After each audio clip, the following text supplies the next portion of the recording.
আমরা আমাদের গত ক্লাসে কমন ডিসকমফোর্ট অফ প্রেগনেন্সি নিয়ে জেনেছিলাম।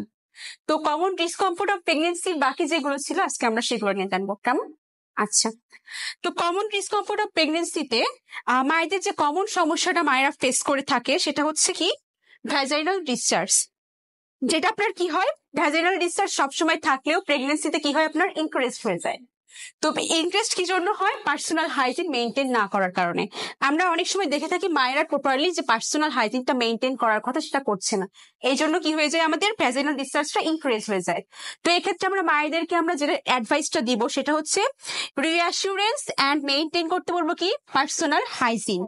দেন তাদেরকে আমরা বলবো ওয়ারিং সফট কটন ইলিয়ান ক্লোথস এর পরার জন্য আমরা তাদেরকে বলবো। যদি তারা এগুলো করে সেক্ষেত্রে তাদের কি হবে, ভ্যাজাইনাল ডিসচার্জটা একটু কমে যাবে। দেন অন্য একটা কমন এন্ড মোস্ট ইম্পর্টেন্ট যে জিনিসটা সেটা হচ্ছে ইউটিআই। মায়েরা ম্যাক্সিমাম ইউটিআই ফেস করতে থাকে ডিউরিং প্রেগনেন্সি, কি কারণে? রেনাল চেঞ্জেস এর কারণে। তো সেক্ষেত্রে আমরা মায়েদেরকে আমরা অ্যাডভাইস করবো কি করার জন্য, কনজিউম 8 গ্লাস অফ ওয়াটার। দেন তাদেরকে আমরা বলবো অ্যাভয়েড টাইট ফিটিং প্যান্টস পরার জন্য।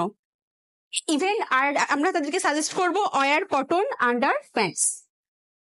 তারপরে মায়েরা যে সমস্যাটা ফেস করে থাকে সেটা হচ্ছে আপনার ফ্রিকোয়েন্সি অফ মিক্সচুরেশন।